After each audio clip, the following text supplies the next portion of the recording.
You're watching episode 43 of Laxin at the Lair with our very special guest this evening, Chris Johnson and Scott Hanley. Hello, welcome to Laxin at the Lair. This is episode 43 in the video version, and I am really excited tonight. I am Chuck Gibson. I have my co-host Travis Dowdy, and we have our wonderful special guest, Chris Johnson And Scott Hanley. Awesome. It's bartender night tonight. I hope you guys are ready. I'm actually really excited to be here. I am really excited too, because these are like these guys have been serving me for like 20 years. I don't know. It's been a while. It's been a while. But what's crazy is they served me and they don't know that. No, that isn't fucking crazy. No, it's true. I just met them tonight. But I mean, like, they deal with a lot of patrons. Like, I wouldn't say I'm a regular at their current spot, but it's a place I do frequent and that I do love dearly. Awesome. So I'm really excited to get into it. The Candlelight. I wanted to see the guy that Tony always gets the wings and onion rings for. Big Mark. He's not here, damn it. So anyways, I start with the generic question. How did you find out about the Lion's Lair? I mean, when was the first time you knew this place existed? And start with you, Scott. I when I first moved out here, I liked Colfax, and I liked going up and down. And people used to say, "Oh, don't go on Colfax." May I ask when that was? It was 90 when I first moved here, and I loved Colfax. I came from LA, and everyone thought Colfax was so terrible, and I'm like, I love Colfax. I had the same feeling. So I stumbled into here, and I met Chris probably in 92 or 93, and we came here one time, and we were sitting at the bar and knocking a few back, and Chris was telling me a story how he always wanted a tattoo, and I'm like, of what? And he told me, so I drew it on a napkin right there, and we went next door, and that's on his back right now. It's a very What is it? It's a very incomplete tattoo. It was the concept was really good. For you. I can finish it for you. I can go next door. They'll let me borrow a gun. Yeah. Can I know what it is? Originally, all I have on it now is it's supposed to be a crumbling peace sign where the rocks are crumbling on the bottom, and it Like originally was supposed to have olive branches going over the shoulders, the top, and then come down with ivy into a pile of skulls at the bottom, but it was never completed. So how much of that do you have currently? Just the peace sign. Just the peace sign, but it does look like rocks crumbling? Nope. Most people they're like, is that teeth? Is that popcorn? I'm like, oh. It's not the best tattoo, but at least it's on my back. I would ask you to take your shirt off and show me, but I feel like you would not do it. Not happening. Nobody wants to see that. Hey, Chris, I'll ask you for it after the show. Hey, Chris, did Scott introduce you to the Lair, or did you know it before then? No, that was my first time in here, and my wife was with me. We weren't married at the time, and then we came back, and actually one of my favorite moments here was probably seeing Slim Cessna and the other club playing here, and that was. I mean, unfortunately, a lot of those times I forget half the shit that happened, but I know it was a good night. I worked them, and I forgot half the shit. You forgot half the last night. Yeah, it is crazy, because I was thinking, for people that don't know, we're all bartenders, except for, were you a bartender?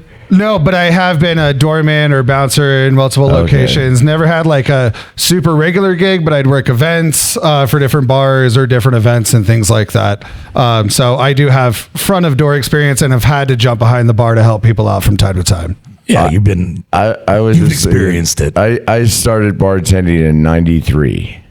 I started bartending in 83.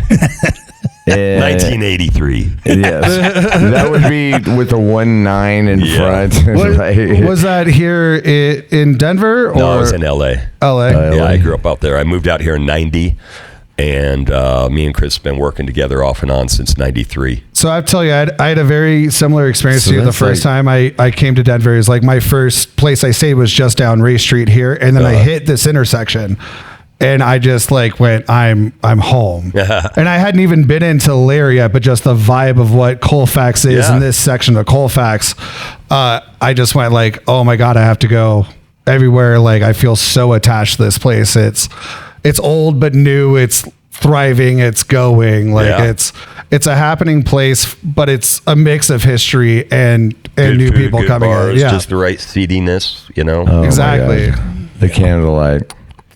So yeah, You know, I gotta So we've say, been working together at the Candlelight. Well, I started the Candlelight in '98, and so you started the Candlelight. no, I started working there. Started I've been working there, okay. I was about to be going like, on I didn't know. 27 I didn't years, know yeah. that. No, We wish Candlelight's we owned way it, but older no. than that. Yeah, that's what I thought. work- That I was like, that didn't make sense in my No, we brain, work so. for Dave and Lisa Bryan, and they own There's one. They own the Candlelight, and Got it. we've Yeah. been working for them for a long time. So Yeah. it's a great bar. Chris, when did you first start bartending? Like, Actually, bartending, I didn't start bartending until probably, I think it was like 96. The year we were out in the I Emerald didn't Isle. Because start I till first started at the Emerald 96. Isle, I was a server. And then came back and bar backed for a little bit and then started bartending. So it was right around mid-90s that I started actually bartending. Can we use this section to He's been dig into the cussing my Candlelight a soul little ever bit? since. yeah, but I gotta like bring it up. Scott is up for bartender of the year. Yeah. Yeah. And I have no idea what source that is or anything, but I'm all in. This is why you're here. Like, Colorado He didn't even know he Restaurant was Association. nominated. the Colorado Restaurant Association. Yeah. You Shout don't out. vote for him. Called the Hospies. You could have asked me, but that's okay.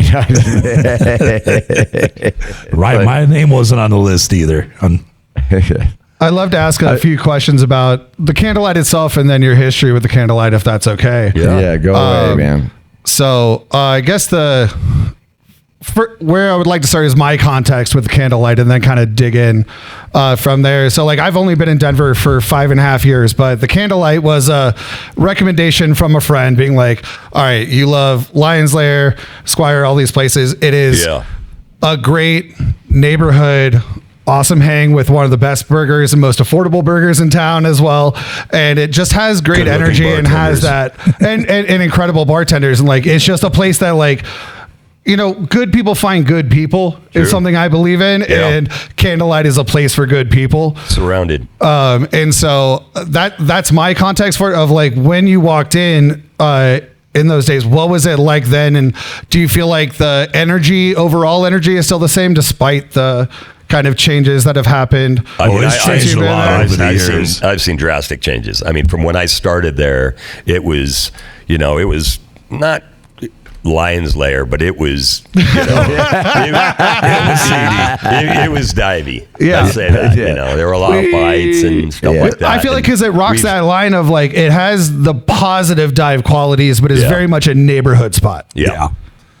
I mean, I wouldn't even, it used to be, you know, when you felt like it was a dive bar, I wouldn't even necessarily say it's a dive bar anymore, but it still has that dive. Well, we used to feel hang out it. there Oh. way before I worked there, before we worked there, and before Dave and Lisa Bryan bought the bar. We used to hang out there because I lived right down the street. Got it. And Sunday mornings, I'd ride my motorcycle down there in pajamas, and it was that kind of crowd. Totally. They would do a potluck on the shuffleboard. Yeah. And I knew the old owners. They were from remember that. Wisconsin. But that's what I mean. Like, it's the neighborhood contributing to the bar as well. That's a It was potluck. Like, it was like a lot of homeless people too, though, Sure. hung out there. It was just, it was more of a super dive back then. Sure. So when was that moment of the change, do you think? I know when Dave and Lisa Bryan bought the bar, they hired me. I was like, there was a lot of fights and stuff like that. These are people I know you want to make money, but there's certain people you can't allow back in. You got to get rid of that element. And I think what we started doing, because I knew a lot of industry people, so a lot of people would come see me, and pretty girls started showing up. And I think part of it is when you start making people feel safe. Sure. Like there's not going to be any That trouble. was the big and culture stuff like change. that. Of it's like, we're not putting up with the same people that are we're getting causing the negativity, Yep. but encourage those that get bring rid the of that positivity. riff-raff and Sure. let everyone have a good time and still have that environment. It's a big part of the Lions Lair. It's like 100%. we make sure everybody's safe. Like, make sure they're taking an Uber, make sure the girls get walked to their cars, whatever has to happen. Yeah. Especially around here, dude. Yeah, you have to. It's a crazy, but Well, let's do a quick toast to Chad from... oh, hey, yeah. By the way, yes. this episode 43 is sponsored by Fuck Yes Tequila. Fuck yes, it is. Fuck yes, it is. And our Cheers, friend guys. Chad Thanks for having us, Tony. apparently Travis. just bought this bottle. Tony. Hey, Chuck, I love you guys. I can reach all the way under here. There we go. No clinky, no drinking. I love you guys, man. This is so exciting for Thanks me, having us, man. Fuck yes. It's just like, fuck yes. Yeah, when we used to go in the Candlelight before we worked there, I'm a Vikings fan, Scott's a Packers fan, so we would go in and watch those games there. So were the new owners responsible for the Detroit side of it? Yeah. Yeah. Okay. Yeah. It used to But be we a have to go to work Sunday nights and shit, we shouldn't even been going to work. Yeah. I used to laugh going in there because the Lions and the Tigers suck so bad. I just like, oh, did you guys lose again? And now it's like, shit, I got to go somewhere else. I can't even park. It's like, How did you stumble to the Candlelight? oh, Tony? that was what I was going to say. I got my ass kicked by the Candlelight softball team. Oh, with yeah. Mr. Kaufman. I thought that story was going to go my very differently. ex-partner, which I'm not we going to used to say have the anything Candlelight about. softball team, and his old partner, Yeah. Kier, was on the Candlelight softball team. So, And yeah. it was funny because remember that. I believe it was Dave said, hey, I own the Candlelight. You guys just going to drive down. Because I used to go to the Kentucky Inn back then. Oh, Not the Kentucky Inn, the Pearl Street, too. Like, I didn't even know the Candlelight existed. And Dave was like, hey, we'll buy you a drink since you got your ass kicked so bad by us. And I swear to God, that's like, I don't know, 25 years ago, 20 years ago. The softball team? Yeah, it was That a was, lot. I mean, that was going on when I started there, so that was Yeah. 26 years ago. Yeah, that's when I first walked to that bar, and I was Yeah. like, oh, and I literally lived on like 11th and 1100 South Logan, so Mississippi. I was like, well, this is kind of convenient. it's funny. I still see people come by and they're like, I've been walking by this place for 5 years and I've never come in. And then they finally come and they're like, holy cow, I can't believe I haven't been coming here for years. And that's, I mean, that's what's awesome is new people coming in and checking yeah. it That's out. how I felt with my friend Sammy. I'm like, oh my God, how is this hidden gem like just over here? Yeah. And also, like, in some ways, I kind of get it because there's also like a school right there and like all this other stuff. But that also just means it's such a part of the history of that neighborhood. And I'm curious about what you guys have seen about how that neighborhood's evolved or kind of around you. Well, Yeah, it Scott, when changes he a was lot. out, he told me the story where when he came to that neighborhood the first time, and somebody was like, "Locked your doors. This Wash Park's kind of a little sketchy." Yeah. And I was coming from California going, this is That's like the I was in nicest place Salt I've Lake. ever been. Thank you. I That's the felt nicest place I've ever been. What are you talking about? Because you and I also feel about that about Colfax. Everybody's like, oh, Colfax. I'm like, oh, I love this shit. Yeah. When I played a show in Salt Lake, the girl was like, I kind of live in the ghetto. So I'm like, there was no Clarify graffiti. that statement. It was like no graffiti, no nothing. It was a beautiful house, everything. I'm like, this is the ghetto? Oh, I guess you only have one wife. I don't know. I can like. Well, my wife and I lived in 5 Points at one point, and that was supposed to be pretty sketchy neighborhood. And I mean, we never had any problems. And she actually bartended at the Squire for a while. Yeah. But Colfax has always been a great staple. And, if you're drunk, you're coming to Pete's Kitchen at 3 a.m. to get something to drink or eat. All right, I think it's time for Tony's next generic question. So, what is the biggest tip you ever made as a bartender? Like, actually, the biggest, like, somebody left you money. One person? One person, one check. I had one girl during COVID come in, and she lived behind the Candlelight, and she left me $1,200 tip on one beer. Oh, Yeah. I got a $500 tip off one drink. But when I first started bartending in California, I thought it was a big tip back then. It was like $20 I got for one shot of tequila. That was like 100. Yeah, it was a lot, but it was from Sam Kinison, and I had Holy shit. I was pouring him tequila in his coffee mug while he was on stage, because at that point in time he was supposedly clean and sober. Yeah. He'd come up and order a shot. I know exactly what stage of career you're talking about. I'm a huge Sam Kinison fan. This was right when he died. Yeah, no. You know? Which area of LA and which bar were you working at? If you can reveal that. Yeah, sure. I mean, I lived all over Southern California, but that bar was the Polo Grounds in Rancho Cucamonga, and this was right around when he died, and he had his band of thieves. It was Sam Kinison and his band of thieves, and they would do this. They started out at the Comedy Store, and when they kind of had a pact, they said, if one of us makes it big, then we're going to carry the other guys together. And they all performed, and they did New Year's Eve there and stuff like that. We would party with him in the kitchen till that's awesome 6 a.m. and that's when he was clean and sober. Yeah. And staff members later when he was clean and sober. Staff members, when he would leave the employee bathroom, they would flock in there because there'd be rock all over. Yep. So, I was thinking my biggest tip was Scott Weiland. He came in, supposedly he was like on rehab, but he lived up in Evergreen. His parents lived up there. Rest in peace, Scott. I love you. He was a great guy. And he came in and we didn't take credit cards. And he's just like, I said, well, everybody seems to think you're famous. I had no idea who Stone Temple Pilot was.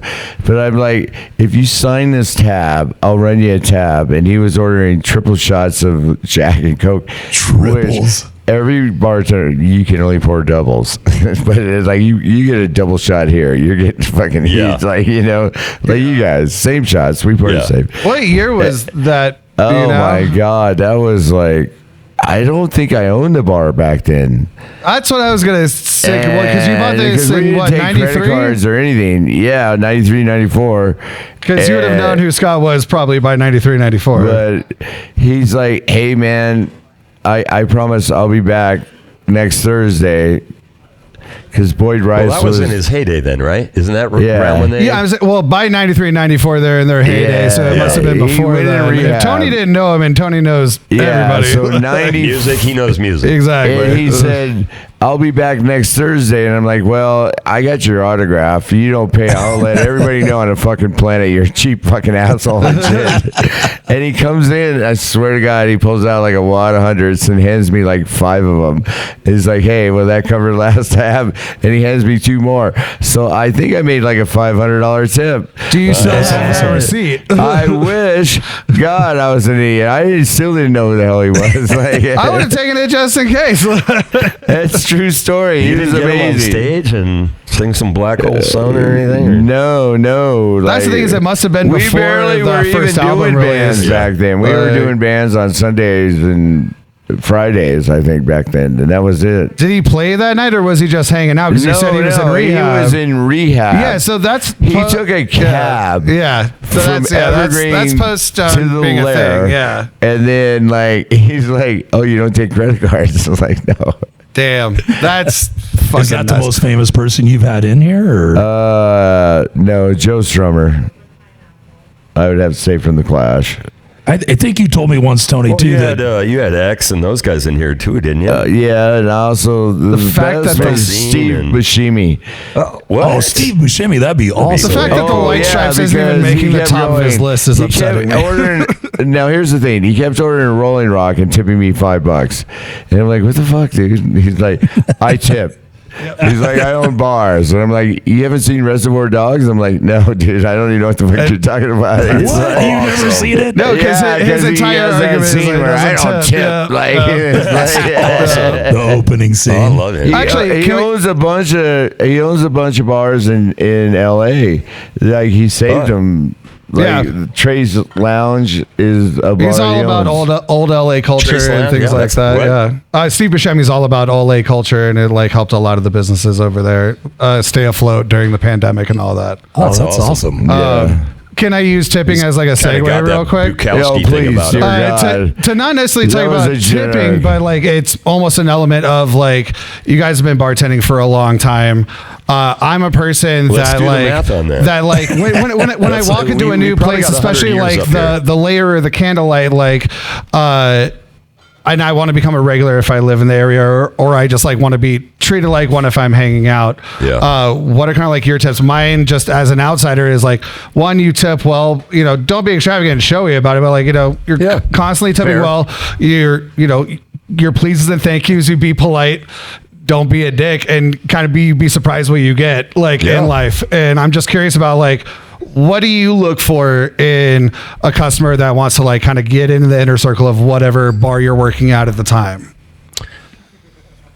Don't be an asshole. That's rule number one. But like, yeah.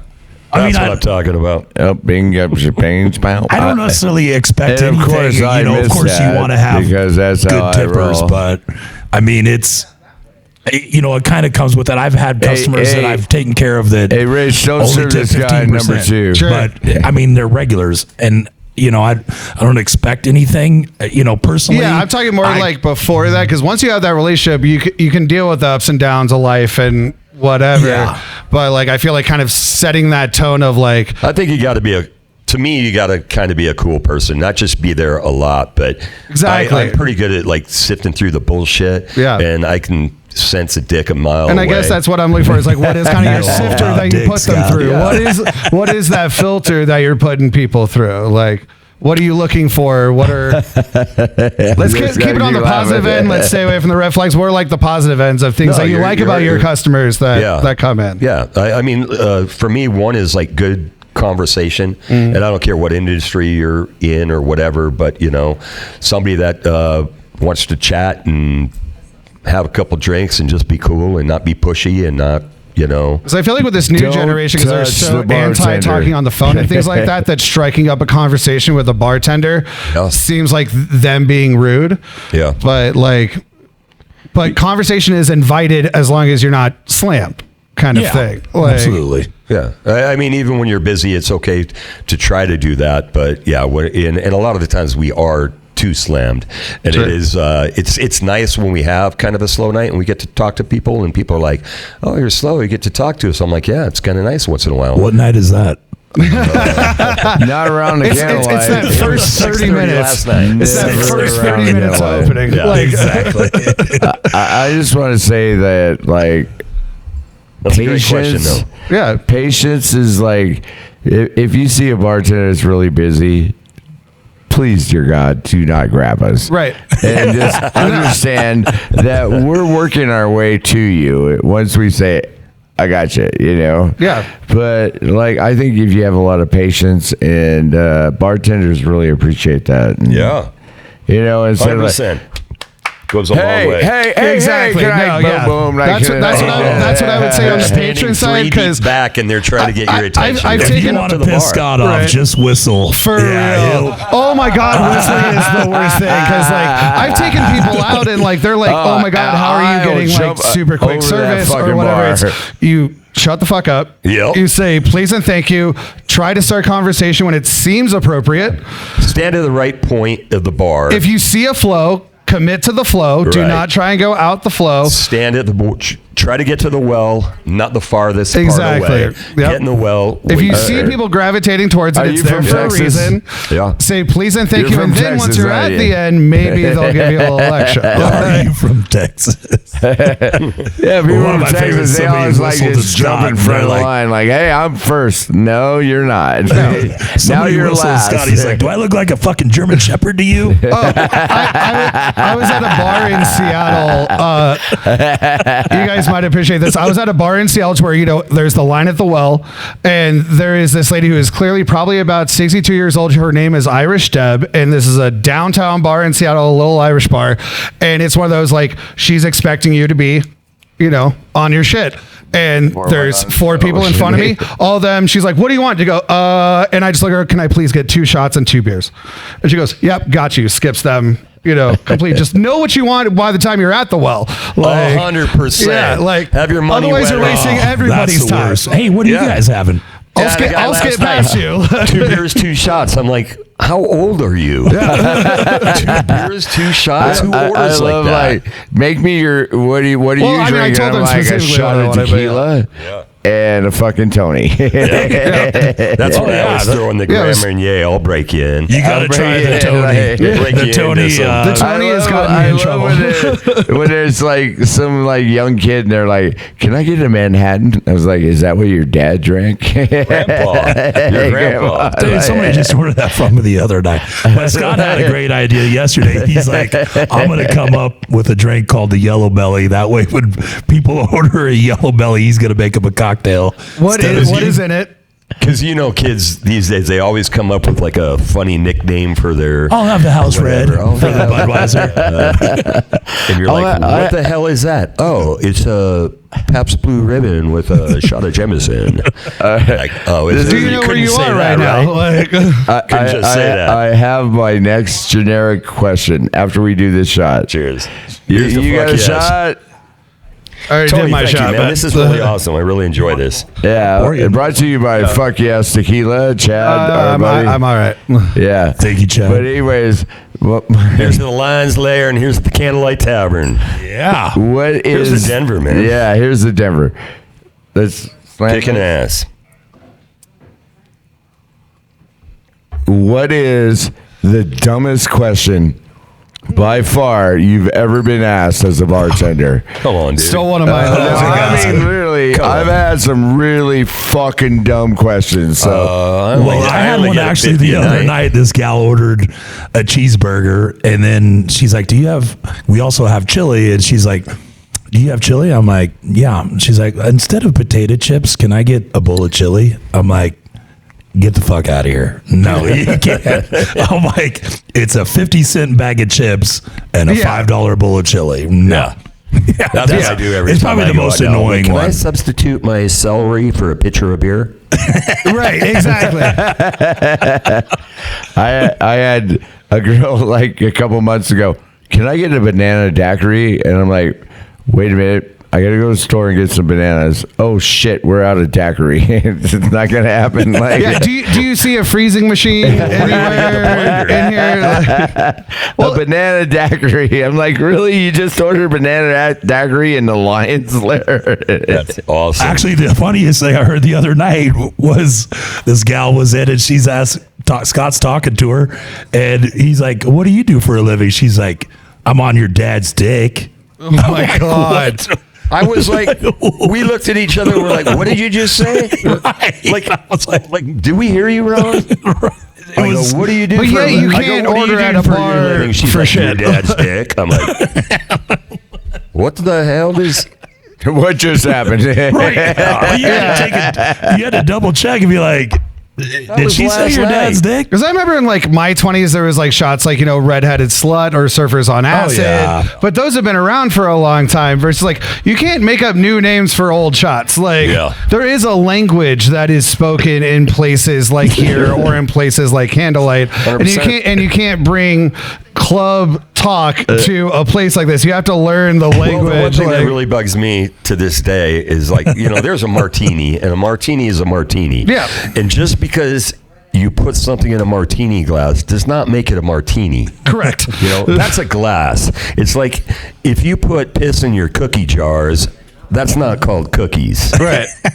What is an example of something in a martini glass that somebody wanted to call a martini? Martini glass. That would be similar. What? Scott Sweaty Lord Balls. in a He puts that in a martini glass. Yeah, I do a shot called Scott Sweaty Balls, and that's in a martini glass, but I don't call it Scott Sweaty Martini. Can I ask what's in that?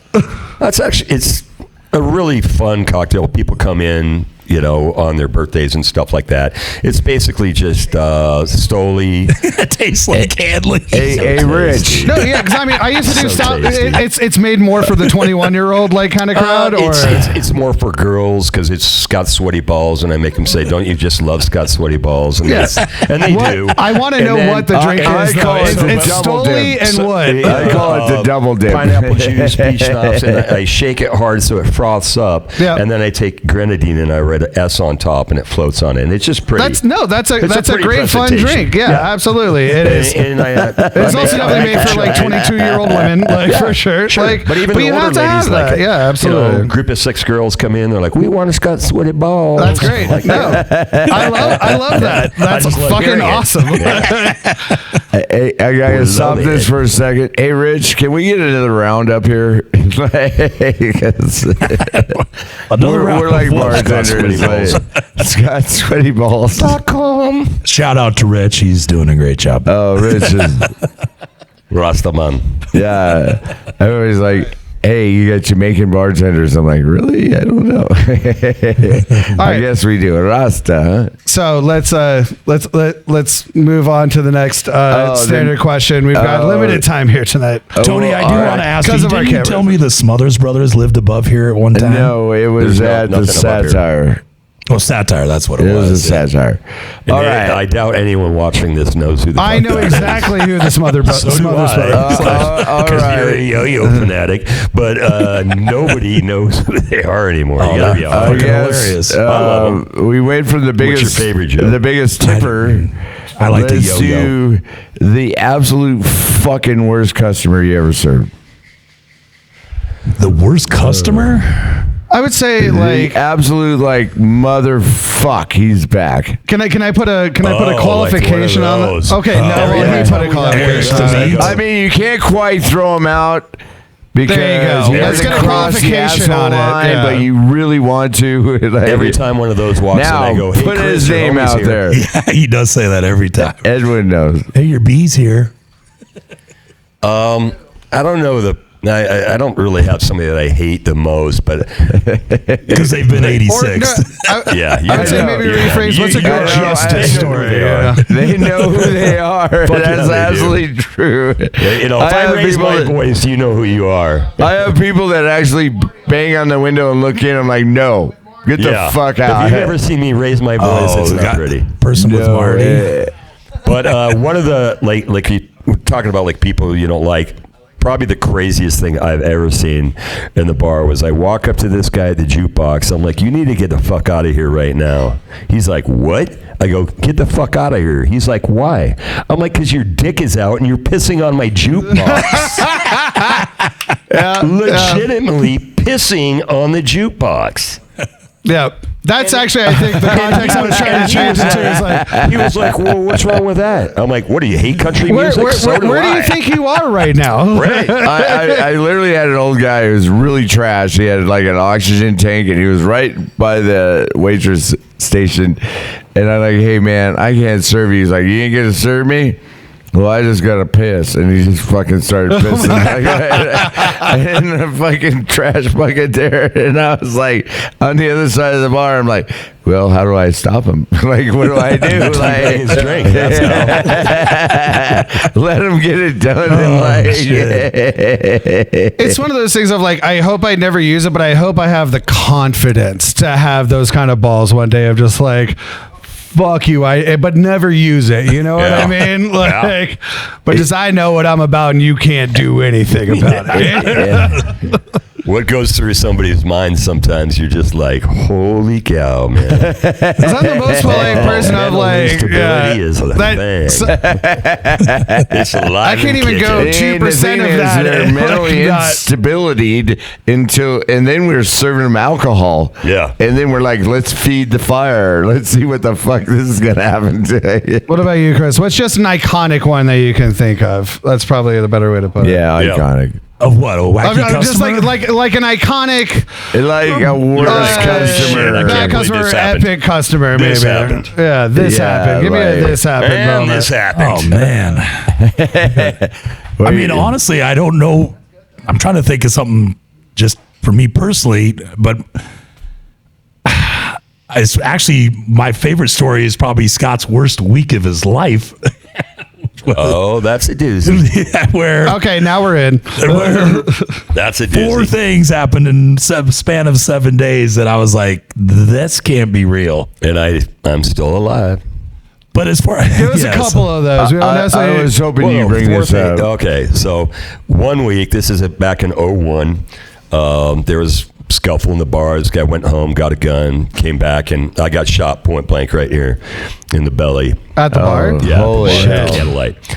And He also got shot because he was tackling the guy to keep. He was, I was fighting walking him back for- right, to keep him from he shooting was aiming at somebody. people, so Right. No. and he told them to run. So I fought him for the gun, and I got shot and went to the hospital. The way that I was blessed on that story is mind blowing because doctors looked at me. They're like, "Holy, I can't believe you're alive."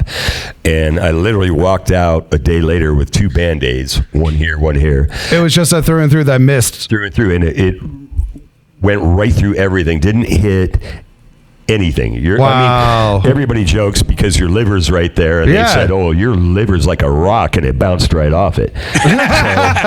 But there's a lot of jokes about it. Sure, So but like, yeah, I can't. no like, I major wanna organ say damage, something, just but a I through and through cannot. flesh wound, didn't hit a basically. thing. So they were like, That's "You're the golden amazing. child." Wow. So I need to pay rent. A lot of so I people needed aren't to so get lucky, back to yeah. work, and I went back to work too soon, and me and my bar back were working, and of course when word got out, we were packed, we're slammed, everyone wanted to see what was up. Sure. Well, this guy comes up to the bar and he orders oh gracious, Thank you, gracious. Sir Rich. Thank you, Rich. job, buddy. Rich is the newest bartender at the Lair, and Rich, you wanna love take him that? dearly. Love the t-shirt too. Thank you, buddy.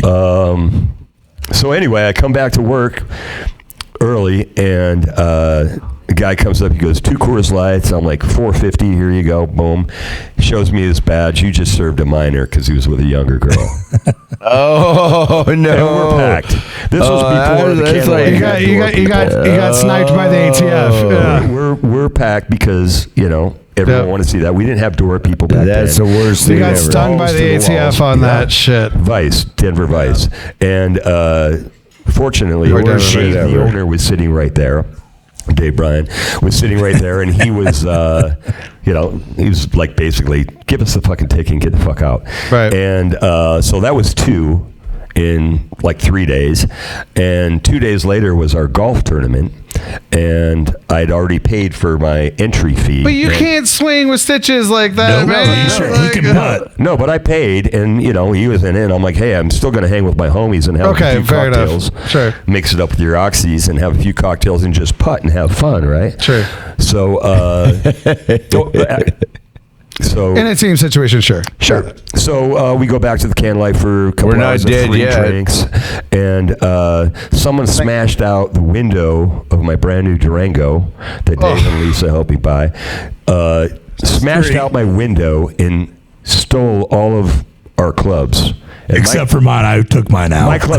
my clubs were priceless. They were. They were the original pings. I gotta go And golfing they were with you priceless. guys. And If someone you- stole my clubs, and then my brand new Durango, someone keyed it front to back. So four things in All in 1 week.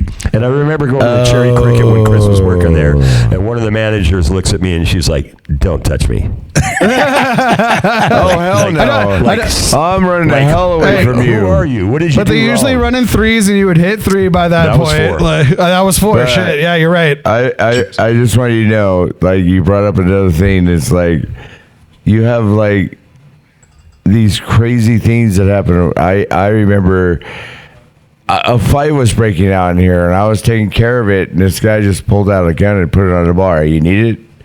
And I'm like, no, I really do not Yeah, need that gun. not at this time. Like, can you please put that away? And like, you And brought leave? a gun into my bar, dude. Like, holy shit. Like, but when I first started working here, I mean, You're like, "Hey, across Jesse the street, James, put that away." across the street was the IHOP.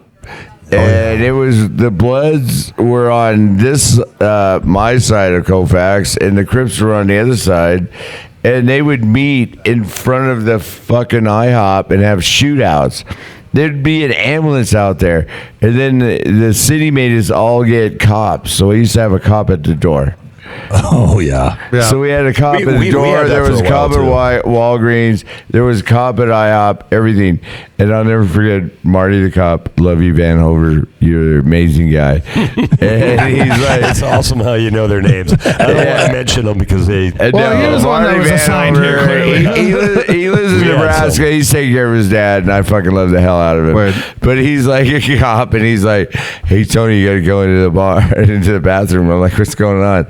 And this guy laid out like this huge line of some white powder stuff, and he put it too close to the back of the wall, and he couldn't reach it, and he kept trying to snort it, and he's like, "Hey, security, you gotta give me a straw." And it was a cop. Awesome. He's like, and so he goes in and he hands me a straw. He's like, "You gotta hand it to him," and then like I remember just going. Hey, that's a nice cop.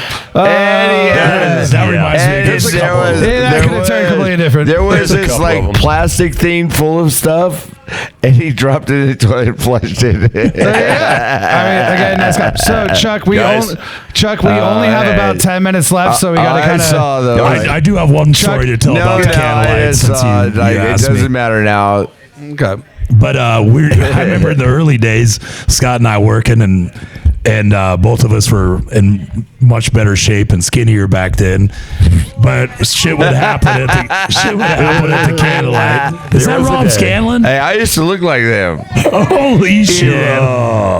But back then we'd be trying busy. to throw his ass out. We've been busy, and all of a sudden Scott's at the other end of the bar, and he's like, "Chris, fight!"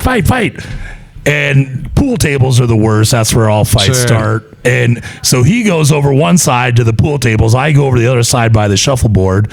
And the one guy in the fight is a friend of ours, Jeremiah. And I'm trying to pull him off this guy. I go to reach under his armpits to grab him off the guy. And my finger goes in his mouth. And he fucking bites down as hard as he can on my finger. So I'm punching him in the back of the head. And Scott's like, "Dude, you're punching Maya. I'm like, "He's biting my fucking finger off." And as soon as he heard me, he let go. And I was like, right down to the bone. Go put a fucking glove on and go back to work. Fuck yes, tequila. Fuck yes. Fuck yes. All day. We got somebody in the end that doesn't drink tequila. I want to share if it's real. It's so mundane and just cute in comparison of our favorite moment of the podcast, though. And when I've been on it, is we were doing a Christmas day or Christmas night podcast, and it was me, Chuck, and then Truffles, who was in my role at the time. I was on as the guest, and this couple walks in, clearly shit-faced drunk. Like, they've been on for a minute. They're like trying to get attention from the stage. We're like, hey, we're recording whatever, and eventually the guy comes up and stands like right here and just starts to undo his pants to moon us or something. And before I can get down, Chuck and Truffles are on it, and he is in the air, bare-assed, and then thrown out the front door on Christmas night before I could even get to him. And it's still one of my favorite, most stereotypical bar moments. Christmas moment is now one of my favorite Christmas memories. His pants went to the ground. Yeah, and just we threw him out naked. On his bare ass on that hard concrete in the snow on Christmas, and he wanted back in. It's like, and his wife's even like, "No, man." We're doing the podcast. I'm like, well, this is the wrong time. So if you ever listen to the recording of that, it kind of is like we're talking, and then we're like, "Wait, what?" Scuffle. So, the Christmas song. I mean, tonight would be a really bad night for somebody to fuck with us. That would be their worst night of their life. And I worked a lot of doors, and I'm like, they got to him before I could. Yeah. Well, it's funny because people come in, they're like, I hear there's a lot of fights here. I'm like, well, you let me know when there's one because we're people don't tangle at the Candlelight anymore. Something about being bartending as I do the shot. Just will be needed. Is that you got to know when you see something happening, to diffuse it before it happens. 100%. Yeah. It's a big thing. You know, we have great door people. We got, Edwin in the house and Theo. Edwin. I will say the Candlelight has an amazing staff. Hey, you see The the culture guy there number 2 overall over is there? incredible. Dude, our staff is Rich, they're rock stars. I've been there at a variety of different times, and I've never once been like, this He's one of staff my is best not on friends. top of it. Yeah. There have been times where somebody gets too drunk or whatever, and somebody's immediately on it before Yeah. it starts escalating. They're not catching things too late. Like, it's Yep. a wonderful place. And also, it doesn't attract a super, aggressive crowd because you guys have built that culture so much. And we smell that a mile away, and we kind of nip it in the butt. When Exactly. We're like, keep an eye on that fucker. You Yep. know? I mean, actually, if you don't Keep do an eye that, on Tony. Well, and your regulars will, your regulars why will have I owned too. this bar for Ralph 30 Stanley. years? Why have you worked at the Candlelight for 30 years? Because we fucking take care of our customers. We make sure they're safe. Like, I know you guys are like, you ain't driving. And when you tell me that, I'm like, Uber, let's just. We Ubered here. As you should, because And it's like, how hard is it to take an Uber? Yeah. Like, oh my God. Like, 100%. If I call it pirate eye. Yeah. Well, you got one eye, you're like, it's like, I ain't driving. Like, there's no way. I love when you get off early and come in. I know. I was like, sometimes I don't. He shows up before his shift and after his shift. Chris, That's somebody sometimes that likes I the don't. Candlelight. When he's been hanging out with y'all on all Sunday. right. He shows up Let me pre-shift and say, after shift. before All the right. shift, I know there's been times we're getting ready to do the podcast. Like, I've been hanging out with the car. I'm like, all right, we're going to do one of those. Well, it's funny is Tony shows up early and he's usually, Quiet. barely says much. He shows up after the shift.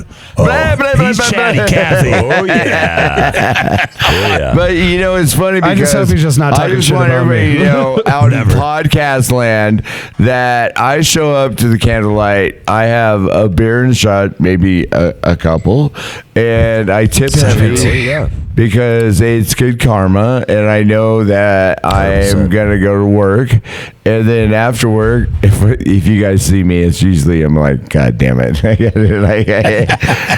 fucking You've bar's never been like smelling. that, Tony. You know It's that. it's I my know that. favorite. You guys never are- been like that. You guys are always open, always till 2:00. The Candlelight and the Lions Lair. 365. We stay open till 2. We don't give a fuck. Yeah.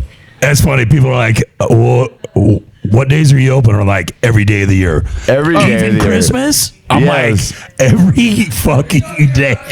No, Christmas isn't a day. Hey, I gotta bring That's not something a up day. right now. I just had my friend Kyle walk in from Cobra Noy. How are you, man? You destroyed this place last night. I love recommending Thank the Candlelight for one specific situation. When somebody hits me up for brunch, I'm like, oh, you want to do brunch? They're like, yeah, but like 1 p.m. I'm like, we're not doing brunch. We're going getting burgers at Candlelight at 1 p.m. And that's the sweet spot. Like, right, dude. it's a That is- Saturday at 1 p.m. where I'm not doing brunch. I Jalapeno want cream cheeseburger. You're like, I'm exactly. I want a cream cheeseburger and a beer and a shot, and like that's how we can start a day. And my day can go anywhere from there. Yeah. Like we can keep drinking and go that way, some or cool we can fuck up. But people we and- can have. But it's also a bar that you can do a burger and still have a great conversation at because it's not like super insane, and it's just that neighborhood vibe of like the two tops feel like two tops, like the bar feels like the bar. Like it's so nice. One of my favorite things is when I don't work day shifts hardly ever, but once in a while I do fill in. And my favorite thing is every night there's at least 5, 6, 10, who knows, credit cards left behind. And people always leave their cards. And I'll never forget, I was working a day shift for Cheryl, and this girl comes in to pick up her credit card the next day. And, the daytime, there's a bunch of old dudes hanging out, getting fucked up, the owner and or the people or whatever. But Who, Lisa? that's 4. Oh, you mean day. You meant day. And, Well, now that I know you guys work all days, these I'll be old there. dudes, this girl comes to get her credit card, literally just to pick it up. It ends up staying, I don't even know how many hours, but getting fucked up again. But she just at ran least another she didn't tab have- on it? She left She didn't it have to pay again. for anything She because the old left it guys again. bought all of her drinks. I'm like, that's how you do great. it. Did you convince one of them to pay your tab from the previous night as well? Jesus. Well, that was too late, but. All right. I think, Chuck, we should move on to our last two sections. We've been up here for already 45. I didn't get the outline for Are this. we? Well, I'm surprised you guys haven't made me take my shirt off yet. Because this has been a blast. Like I could stay up here for 3 hours. I have one more question before we move into the final end. Well, we're going to talk about good things that's going to get lit on fire after this. This is the end, my lonesome friend. The end. Who is like the best, like most famous person you've ever served?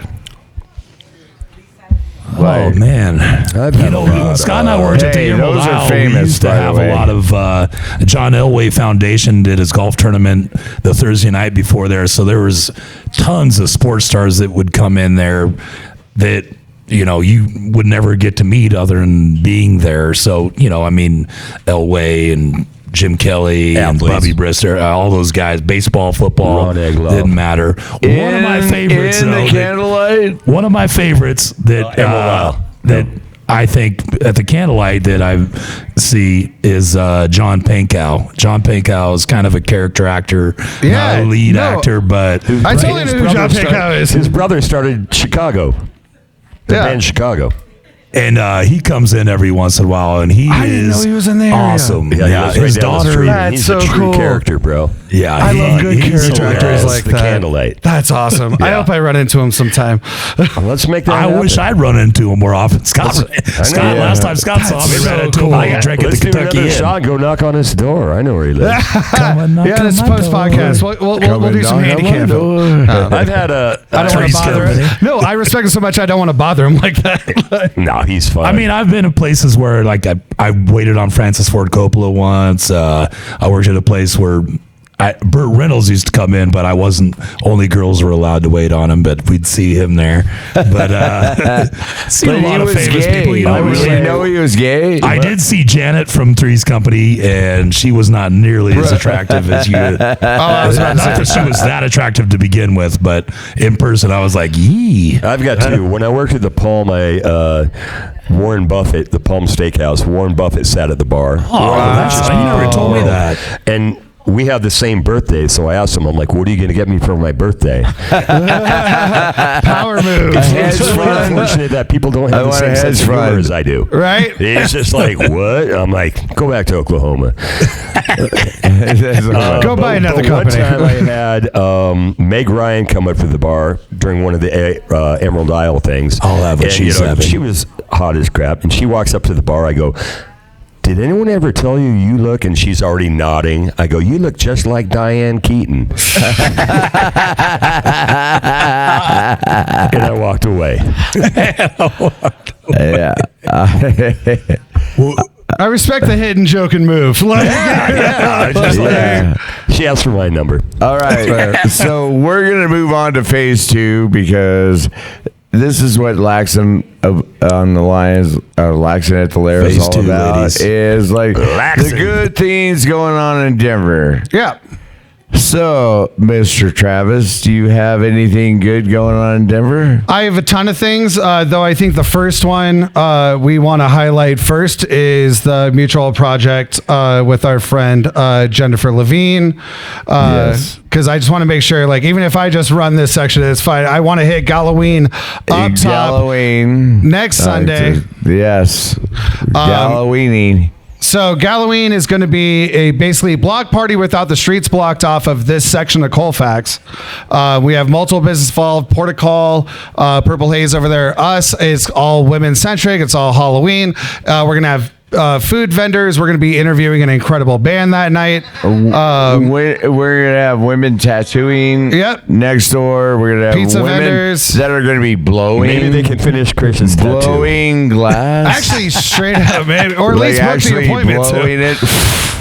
Glass. Yeah, we're going to have I just want to say that you guys come down and support Tony and the Lions there Oh my because God, they this have is- this shit all tore up. This is It's a a pain in the ass to clusterfuck. get here, but it's well worth being here. Yeah, Denver really fucked these streets up. But, I'm so honored you Well, guys it's, are it's here. also Please highlighting come all down these here, women 'cause- artists that live in this area, and we're highlighting this section of town, and it's going to be a fantastic time. We just had Jennifer on as a guest like a few weeks ago, and she was Is that incredible. Avril Lavigne's sister? Or? well, I've known Jen for Yes, that's the same girl. Yeah. If her sister was from Texas, but yeah. So Halloween is going to be a Chris huge doesn't know thing. where That is Avril this Lavigne next is. Sunday. Our next podcast is the Halloween podcast. So With, please come down. the I think Fancy things get Biz, started off at about what, Movita, 4:30 that day. 3 o'clock. 3 o'clock is when things get kicked off. It's going to be incredible. We have raffle That's tickets. gonna hate me. So I'm covering. We have raffle tickets that are $5 each. You can win a hotel room for Halloween night for yourself. It's a small little, awesome little At the boutique hotel in the Patterson area. Hotel. You get access to the That's bar. awesome, All dude. awesome. It's Don't like end this, at Travis. 11th We're in not done, Pennsylvania. Travis. It's one of those old. Oh no, We're not leaving. Dude, that's we're, awesome. we're not done yet. Oh. We are definitely not done yet. Keep going. We're gonna be selling T-shirts, raffle tickets. I'm so excited for the t-shirts. Actually, I have raffle tickets in the don't back. like if it. we anybody have wants it. raffle tickets on sale now for those who are $5 here. for raffle tickets, $350 a night hotel, but you will be staying in one of the second most haunted hotels. Correct.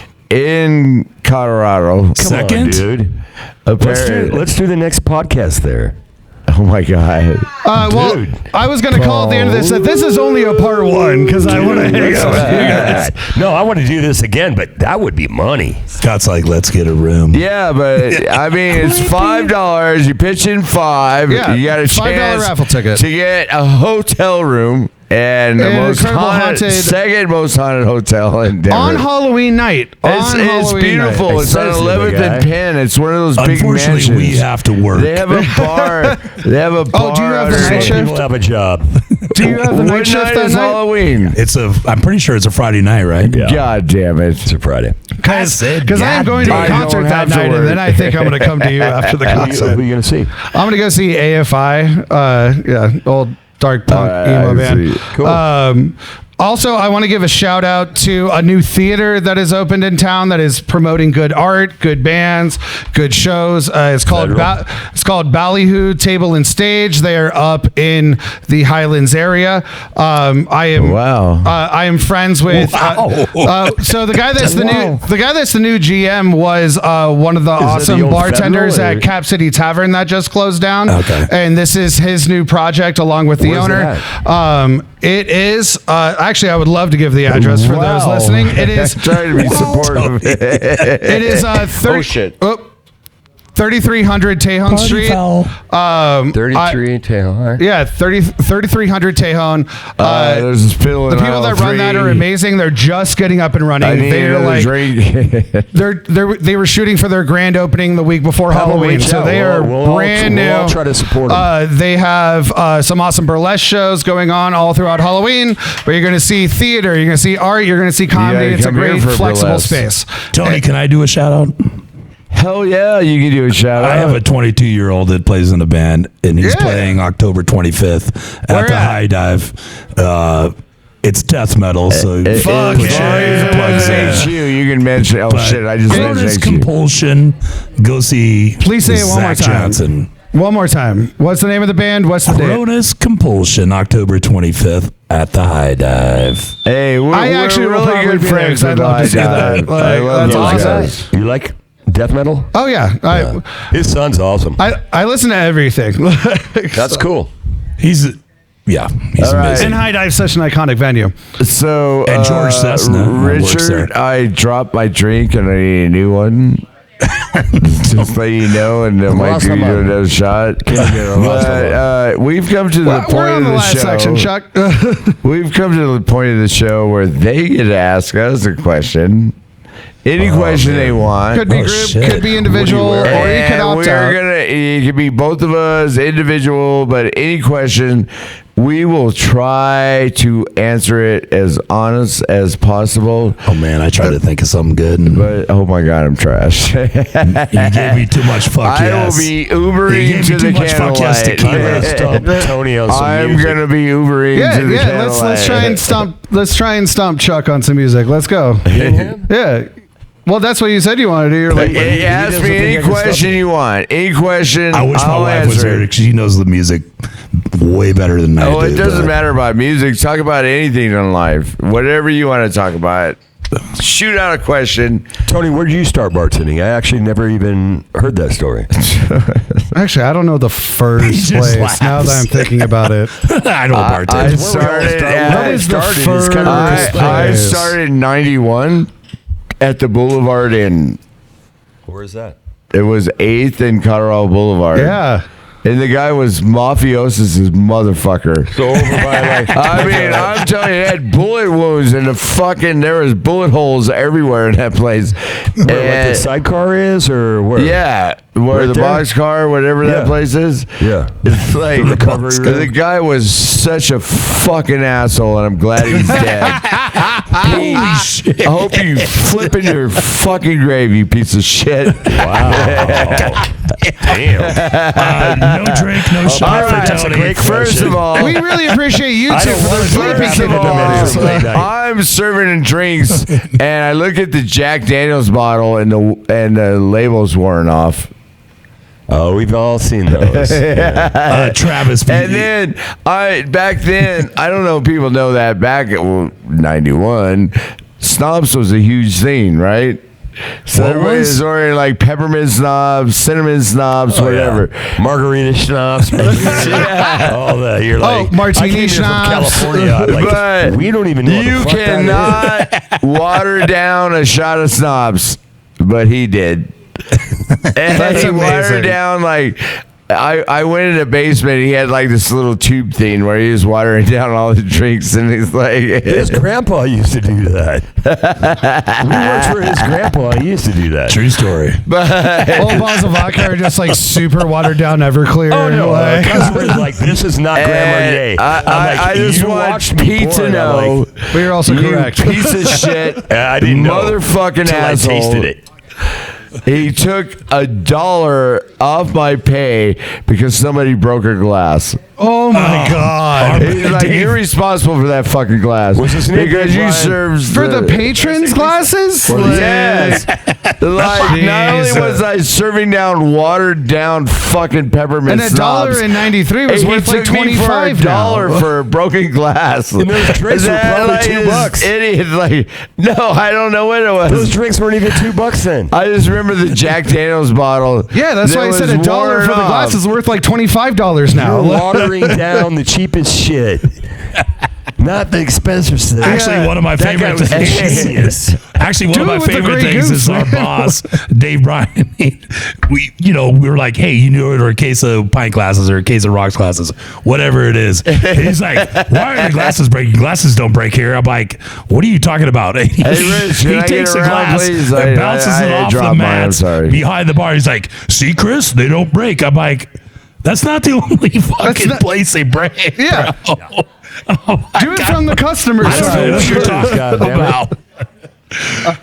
I Chris, wish I what's was your done with this story. Fuck, Travis, I had a question for you. And now I'm What a fucking- piece of shit. it's also fine if motherfucker. you don't. I know I what it mean, was. like- Besides the Lions there in the Candlelight. Sure. It's because you've only been here 5 years, is that right? But yeah, 5.5 somewhere in there. Yeah.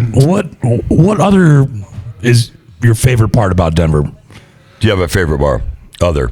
Yeah, so I mean, like, I have a collective. Like, I have 2 bars I would call home, and one I'm currently developing a relationship with. It's like I'm, dating women. We're dating.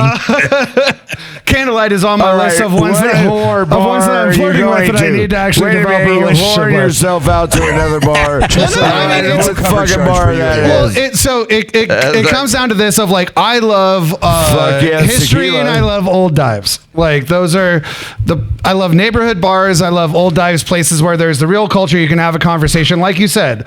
Like I can be that patron that can have that 5 minute if you have the love 5 this. minutes. So my favorite places I literally used to live 3 blocks from here up until 3 weeks ago. I lived on 12th and Race, where I lived for 5.5 years on Cheeseman Park, and I fought for that place with my now wife and my best friend who I live with, because I wanted to live in this neighborhood so bad. Good job. I love Squire, but my home bars are Lion's Lair, Wild Corgi Pub, which used to be Gabor's, or Marion Street Tavern. If you're Wait, where Gabor's? Well, it's now called. It's the old Gabor's. It's now called Wild Corgi Pub. Shout out to Dusty, Jake, Josh, Rich, Ari. What is that on? 13th, Tyler, it's on 13th and 13th between Marion and Come on Dowdy. up, Rich. This is Rich. Rich Highly recommend that place. Their Wednesday wing. It's true, just neighborhood bar. Like, it's called what? It's called the Wild Corgi Pub. They make incredible. I give a shout out to Rich real quick. I'm sorry. Sure, absolutely. Because he's been bartending all night. You're kicking ass, brother. This is my bartending tonight. Thank you, man. You're kicking butt. Yeah. So Rich is awesome. He's also in the band, right, Rich? Rich wants my job. Well, and he also he also should actually be sitting here instead of me when it comes to Denver bar history, because this man is one of the centerpieces of bar. Rich politics in the house. You see, prison or pleasure? Poison No, politics. he should be sitting here instead of me. He was one of the central guys involved with Bar. What? Bar downtown. Who was? Oh yeah, he told me that. Yeah, he should be sitting here instead of me. But Wild Corgi Pub, I highly recommend. Sweetest guys in the world, just neighborhood bar, great food. They have a smoker, insane food. I love them. They're very sweet. And then my other spot, which is actually a huge fan of Lion's Lair, is Paradise on the edge of Uptown. I just moved into that area 3 weeks ago, and those guys have been incredibly sweet and embracing. But I love just the neighborhood bar vibe, like Candlelight. I need to just do the trek out more, because every time I've gone, it's been extremely welcoming. You guys are the sweetest people, have great food for the most reasonable prices in town. Sure. And I have always had a fantastic time, and I was so excited to talk to you guys tonight. That's awesome. Well, Travis, I want to give you 3 suggestions, just because the historical factor. I mean, 2 of them are pretty obvious. One is the Buckhorn Exchange. Of course, have been. 2 That's is number my 1. brother's bar. Oh, ordered from them today. And one of my the third, iconic which places. I actually hadn't gone to until a year ago with Scott. Is called Monahan's, which is the second oldest bar in Denver. Okay, all right, because I just recently finally got around to Charlie Brown's, and one of the biggest hidden spots is Monahan's. The oldest spot. It's in a little neighborhood called Sheridan, where he lives, near there. But they say that there's a hole in their tile from Wild Bill Hickok. I will be there within the week. Monahan's, it's good. The crazy thing about it is you're sitting in a bar. There's not many bars where I can go in and feel like I'm 15. I was going to say, just to let you know, we're the youngest people in there. They're all 80, and you get to hear all these old stories from these people, and they have great comfort food, and it's just, I love that. It's like a house in this crazy little neighborhood. I would love to relate, because I was just in Chicago for literally all of this week for work. I was just back in Chicago, and all I did was try and find those old spots, and I found Richard's Bar, which has been open since the mid 40s to early 50s is the opening of it. If you like history, you'll love it. They still rock you walk in and you feel like you're in a mob movie. Yeah. And it still has, it hasn't changed since about 1955. No bartender is under the age of 70 except for one. They all wear white with the white aprons. They have the, I'm afraid to talk to them too much, because they'll get annoyed and put a hit on me. Yeah. You sit there quietly, you enjoy your beer, you tip well. Just to let you know, in case there's anybody's wondering, because it's on video, I am younger than 60, just to let you know. I didn't say they looked like you, man. Hey, I just turned 51 today. One thing's kind of funny about the Candlelight is when people come in, they see 2 old guys like us behind the bar, and a lot of our clientele is very young, and they come in and, they're welcoming to Rob, us. not you. For Rob.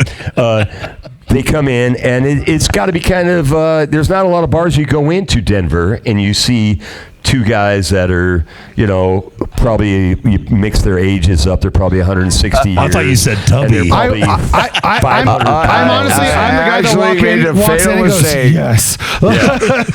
big fat old guys. Like they're kind eyes, kind stories to tell, like want to thank talk, you. like, Kind eyes. Here's one funny yeah, thing. seriously, you didn't look at me like I was a piece of shit when I first walked in. So Here's one funny thing: is my brother Troy used to work with us, and he's a giant. He's bigger than us, and he's a good guy. But he used to be our bar back, and me and Chris have been working together so long. I can't count how many times a night people look at us and they go, "Are you related?" I go, "Oh, because all fat white people are related." And they're like, "Uh-oh, I think I stepped on her toes." I just want to say, but that's just my joke. Sure, but it is funny. We hear as a that larger every white guy, night. I get it. Every night. We hear it every night. People are like, "Are you related?" I'm like, "No." Well, and some people argue with us that we're lying to them. They're like, Yeah. "No, you're brothers." We're like, "Why would I fucking lie about that? I don't have a reason to lie about it." I had a guy 2 nights ago ask me, I'd never seen him before, but he was with a gal, and he's like, "What year did you graduate high school?" I'm like, 88. He's like, "No, you didn't." That was 2 nights ago. I was like, "Why?" I'm like, I literally answered you in half a second. He was mad that he was younger than me. I'm like, try abusing yourself for 30 years and then tell me how but old you are. sometimes the abuse makes you look younger. I know Right, Chuck right, has you're something right, he you're wants right. to He's get older into than me, real not quick older before than we me. wrap up. first of all, I got to say one thing. Do not call Chris Scott. I think it's Tony, the other you way do it around. every week, buddy. It's the other way Oh around. my God. He wouldn't talk to me for like a month. That's not true. Scott hates when people call him I Chris. know, but it's the same way. It's the other way around. You got to know who the fuck's serving you. Like, if you don't. Can I go with, hey, I know you? I'm like, hey, Scott. He's like, I'm Chris. I'm like, oh. My bad. Oops. You know, it reminds me of I a think it funny was a story. $20 tip that night. But Tony, you know, that reminds me of funny stories that, and this is back when I think I was only 19 and I was a server, and I was working at a place in Jupiter, Florida called Harpoon Louie's, and we always had a polo shirt with your name on it. And my Nice, manager super one Jupiter time he goes, "Hey, Harpoon Louie's. he goes, I had a shirt with obviously my name on it." And he's like, "Hey, Chris," he's like, "wear a shirt and put your name as Taylor." And I was like, "What?" He's like, "I think you make more money." And I swear to God, it worked. I was like, Why? I don't know why. Is it because Scott's not attractive? I was like, well, this is when I wasn't a bartender there. I was a server then. But he's like, just change your name and see if you make Guys, more just money. And it Gals just like fucking the name Taylor more. It worked. I Call was me like, Matthew okay. instead of Bob. I'm going to call him Taylor from now on. Yeah. No, that is literally what I'm going to call you from now on. Soldier. Oh, I'm calling him Customers will start Taylor from tipping now him on out. finally. Taylor's a great I am name. in the next 2 weeks. I am going to walk into the Candlelight with a "Hello, my name is" name tag, and it's going to say Taylor, and I'm going to have you put it on your shirt. Awesome. I have a friend of mine who is like. I've got a bunch from conferences. It's fine. He used to be a deaf mute, but now he's just he's a mute because he can hear, and he has this little phone that would always be like, "Hi, Tony," is like a little bitchy fucking thing, and like I was like thinking like, I'm so excited that he actually can like. "Hi, my name is Tony." Like, Oh, get the new voice that makes it the that. new voice and like. Sure. But man, hey, you guys. I actually got to tell one quick story that I've been trying. You know what? I You wanted got to tell all it for a the long time you time. want now. No, this is a quick story, but We're not back gonna when be the a dive-in, or the entertaining pixel back when the now. Candlelight was a dive bar, and there was a lot of homeless people there, and it's one of my favorite stories. I don't know why it makes me so happy, but there is a regular there, and I'm pretty sure his name was Broadway Charlie. And, Great name. and I'll never What forget. a great name, Broadway Charlie. No, dude. Broadway Charlie was I'll never forget, Scott and I, for some reason, He was going to buy me a bar. we used to hang out on He was gonna buy you a bar. Gonna buy him a bar. But we used to go up and down Broadway all the fucking time. Sure. There used to be what was that diner called that we would do? The Broadway Diner, man. Broadway That was the Diner. shit. But we're walking down Broadway and Scott sees Broadway Charlie. And he's like, Charlie? He's like, Scott! And we're right by a liquor store. He's like, hey, man, will you give me some Jim Beam? He's like, all right. And it actually worked out well because Scott got some wine for a real I got a $110 bottle of wine for $10. Like you just found it in there. It was I saw it on the mislabeled. shelf. I go, how much is that bottle of Jay? He's like, $10. I'm like, how many do you have? That was They an only had one. MD 2020. And it was just like mislabeled or like It was mispriced. I think it was MD 2020. like the label But printer anyway. ran out right at that No, it was moment. like, you know how they have those little stickers Oh, in the front, sticker one, and of they them just fell off. misprinted it. Damn. But Charlie goes, it hey, was a Scott, can you give me Cardinal, some yeah. Jim Beam? And he's like, all right. So he goes in and he buys him a fifth of Jim Beam, which is not a huge bottle, but a little bottle. A pint, not a fifth. I'm sorry. And he comes out and Scott goes, here you go, Charlie. He's like, that's it? Fucking homely. What is a big bottle, dude? The beggars that choose chooser. That was the early days Candlelight. He used to come in and Love he's that. like, I'll help clean up because he would sip all the drinks that were left on the bar. yep. And he was like, hey, I brought you a pizza. I'm like, I don't even want to know where that came from. George McGraw, where are you, brother? Ain't allowed. I Dude, didn't he get wrote allowed me a in letter here. from prison. And one other story that he and I one Hey, year. talk about anything you guys want to, man. we please. in 1 year, this is before I knew my wife and was married and blah blah blah. But one Thanksgiving, we're going around to all these places for Thanksgiving. This is before we worked at Candlelight, and then She's got really beautiful all these people tits. invited us to their houses, and we're like, hey, we got to go here, we got to go there. And every time we showed up, dinner was never ready. No, of course. So we're like, we'll just have some fucking shots and beers and move on, keep moving on. It's 3 in the fucking morning. And we hadn't had a bite to eat. Nothing. Had to eat a thing. And what was the name of that place on Spear? White Spot. White Spot. We had Thanksgiving. Oh my God, white spot. My friends and I tried to roast a whole pig one time, and it was a similar situation. Dude, this guy's pants were down. He had plumber's crack. It was fucking. That was our Thanksgiving dinner at 3 a.m. The busboys, butt crack was hanging out, and we're like, That's I think amazing. we've done well in life. The White Spot. Oh my God. Okay, so I'm officially calling this part 1. We're doing the haunted hotel next time. One. The second most haunted hotel. Like I said, I could sit here for 3 to 4 hours, Agreed, and bro. I know. this has been amazing. But this has been part Brought 1. to you Tony, by- Travis, I really thank you for appreciate you having guys. us. Fuck yes, 100%. tequila. We've been Tony, drinking it all love you as a day. Hope you customer, enjoy. love you as a human being. This is amazing, and we definitely will do it again. Oh, yeah, I we want got to it. give a shout out to our entire staff. As you guys know, Please. our staff is at the Candlelight are just amazing people. Incredible. Do you know that the we are bartender that's been surrounded there the by- Except for that shortest, asshole, you need which to I think fire is number me 2. now, because I left for 7 years. Edwin's gotta be I've been there getting 13 fired. years, and that's the shortest tenure of all of our bartenders there. Scott's been there 27 now, or Going on 27. Of all the bartenders, 13 is now like the, I left for I moved to Florida for was 7 Like, are you years. hiring? I'm like, Yeah, I just want you to know that I figured You got to out look in the obituaries when we go there next. 108 years.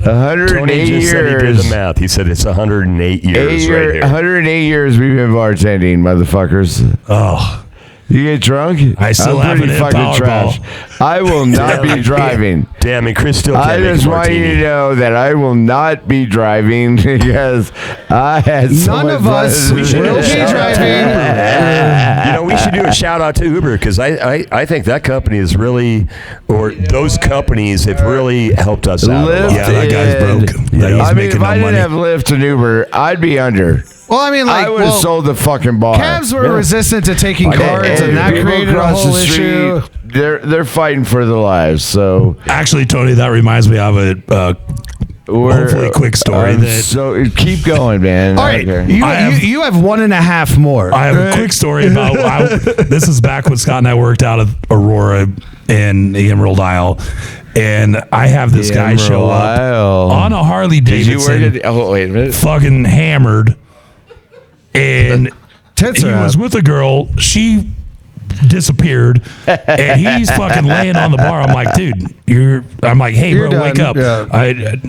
You gotta go, and you can't drive, and it would take 45 minutes to an hour to get a cab back then. It was terrible. Getting a cab was a fucking nightmare. So I call him a cab.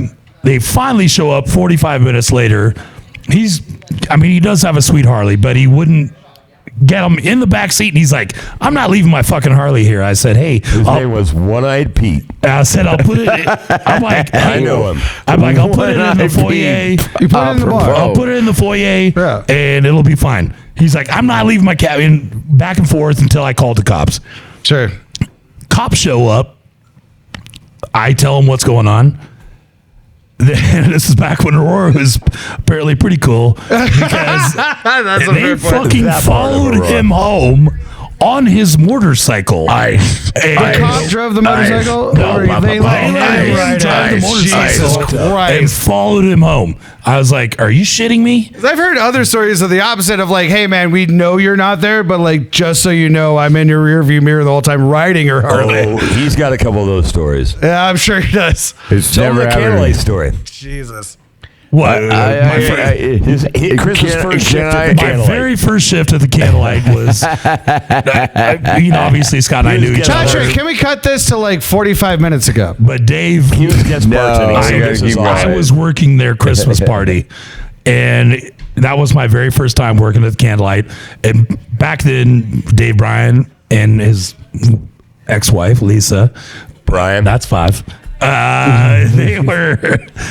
They were like, hey, Chris, can you work the Christmas party? I was like, yeah, sure. Yes. And we used to fucking, they came in the Candlelight, they drank before they went to dinner, and when they came back, we drank a shitload. Is she dating? And then, so we're drinking all night. Dave, Scott, myself, we're all playing darts till 4:30 in the morning. And it's obviously freezing because it's December. Dating? Right. And I'm going down. I had this truck that you had to drive 100 miles before it put out any heat.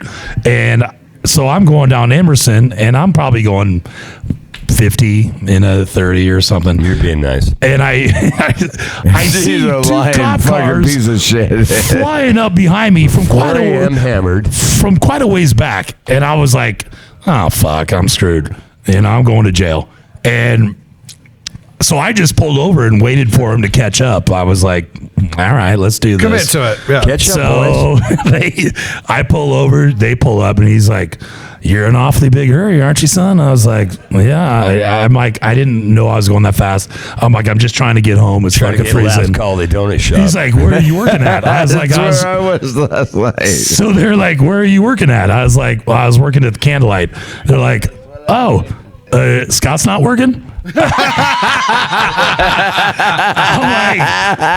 like, no, they're having their Christmas party. I was working for him. He's like, "So Scott wasn't working tonight?" I'm like, no, I was working for him. He's like, okay, slow it. He's like, slow it down. I think that's probably the single best note to end on. Chris and Scott story. I want to end on one thing. Like, you've been pulled over. You know you're drunk as shit. How did you get out of the DUI? I was like... You mentioned Scott Hanley. Yeah. No, that's not my tactic.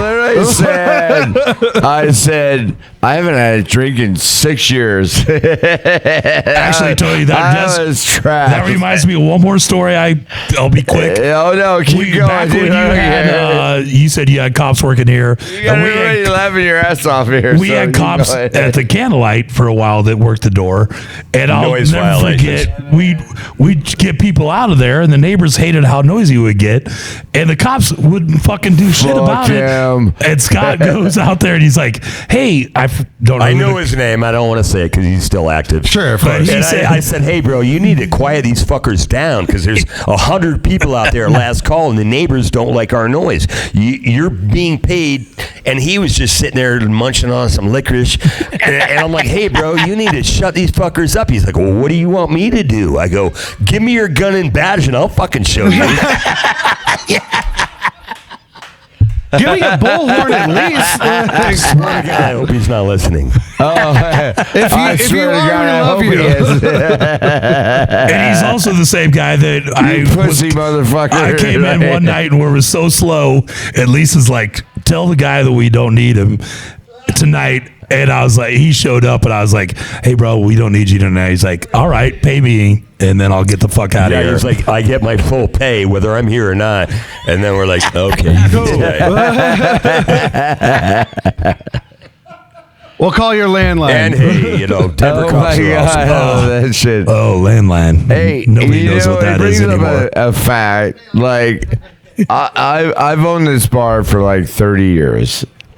And I had my 30th anniversary, and I was laughing about it because it was like nobody in this bar was born before I owned it. Like, I was. All of us up here were. That's awesome, man. yeah, I mean, it's an amazing thing. But I just Tony, like, the fact that you have found the ability to buy a bar. I remember when the Candlelight came up for sale, Scott and I said to each other, we need to buy this. And I you wish made a we good had at the decision. time.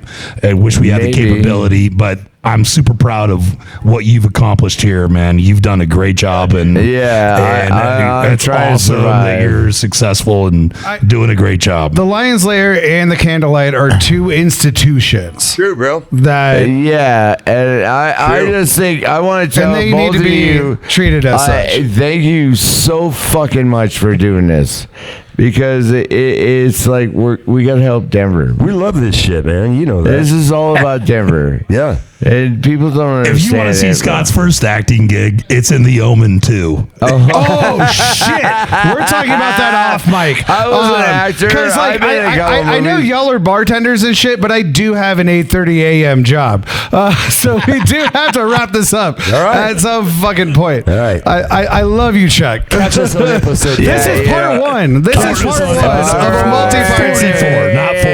This is episode 43. Episode We're gonna wrap this 44. up. This is episode 43. Laxin at the fucking Lion's Lair, where we talk about the good things going on in Denver. And I have my very special. I'm Chuck Gibson, and I got my very special. Rob, we thank all you guys for showing up too. That's a wrap. Love you I guys. think we're kind of drunk, but that's my. I'm your co-host, We're Travis not even Dowdy. These have close. been our awesome And please guests. take care of Rich. Chris He's fucking and awesome. Scott. Shout out to Pat, our wonderful producer. Oh my who God, makes Pat all this shit Nagel. happen. Please give it up for Without Rich. him, One of the we most would legendary not bartenders be in the whole around. city as well. And Have a good we night, have everybody. a sponsor. Let me see you Fuck shove yes, that, Rich. tequila. I think Thank you so much, And if Rich. you don't drink, you fuck battery yes died. yourself.